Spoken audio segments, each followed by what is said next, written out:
This week at Camp Nou has felt different. Not because of any big announcement or any dramatic change, but because there's finally a sense that everything is starting to come together. Camp Nou isn't fully back yet, and the return won't happen tomorrow. But what we saw was a very real reminder that the journey is now closer to the end than the beginning. And in today's weekly update, we're going to connect that emotion with the physical progress. Because behind the scenes, the construction teams continue to work non-stop on new ramps, new terraces, structural reinforcement, and exterior design elements that will define the future look of this stadium. Let's get into it.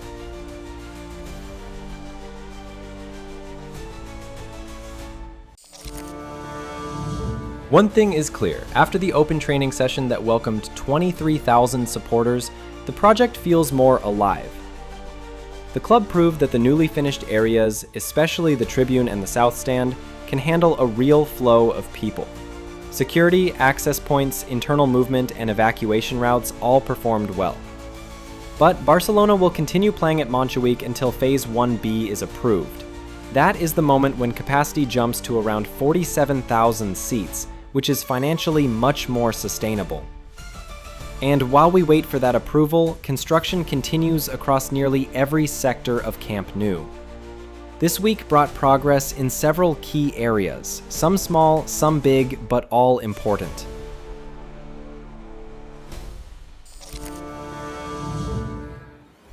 Let's start with one of the clearest updates of the week, the new parking ramp being built on the east side of the stadium.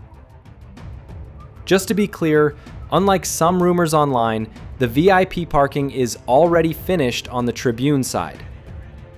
This new work is part of the general public and operational parking under the stadium's eastern structure. Here's what happened this week. Workers installed new metal reinforcement for the ramp foundation. Large wooden formwork panels were placed to shape the structure. New support walls were cleaned and prepared. Heavy machinery cleared debris and leveled the surrounding area. Teams created the pathway that will carry cars from the street into the underground levels. This ramp is crucial because it connects the outside world with the inner circulation space under the stadium. It's one of those elements that fans might never notice, but without it, matchday operations simply can't function.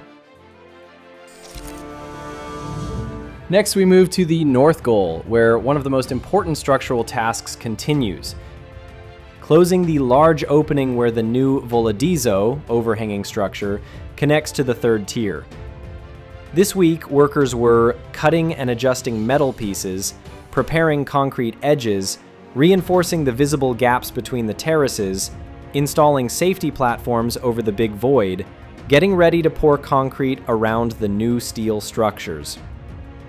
Even if the visual difference is small, this part is essential for stability. Once this section is fully closed, the terraces will finally feel like a single continuous structure, not two separate blocks. The Tribune continues to be the most complete part of the stadium.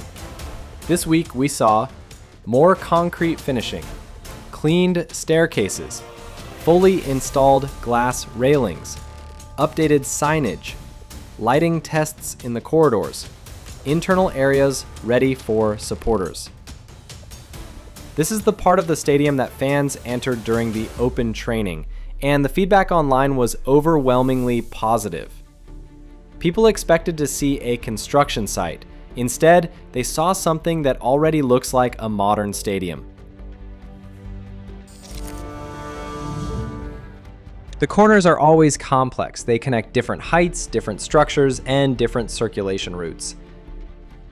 This week, new formwork was installed for steps and platforms. Metal rods were placed for future concrete pours. Old edges were demolished and replaced. Staircases were shaped. Workers prepared the structural joints that will connect the outer walkways. We also saw significant work in the perimeter walkway, the area that wraps around the stadium. This walkway will eventually become the main movement route during match days, so every centimeter of it must be perfect. One of the most exciting parts of the reconstruction is the installation of the facade llamas, the metal panels that will cover the stadium from the outside. This week, more vertical steel supports were installed. New horizontal lines were added around the structure. Plastic protection came off in some areas. Workers continued preparing the alignment for future panels. The llamas will give Camp Nou its final identity: a clean, modern, minimalist exterior that shines at night and filters natural light during the day. We're still at the beginning, but the first shapes are already visible. The south goal, which was used during the open training session, received a lot of attention earlier in the week.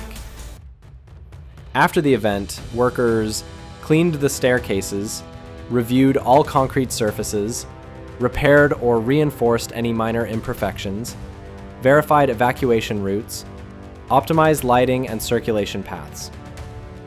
This stand is now completely functional for the Phase 1A capacity of 23,000. So what does all this mean? It means that Camp Nou is now entering a phase where some areas look almost finished, others are under heavy construction, and the project is moving toward becoming a complete stadium again.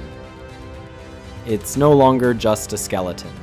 And it's not yet a finished home, it's something in between, a stadium being reborn piece by piece.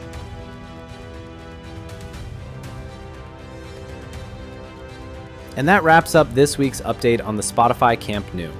It's a mix of emotion, progress, and anticipation. The kind of week that reminds us that this rebuild is more than just concrete and steel. It's the slow return of a stadium that means everything to Barcelona fans.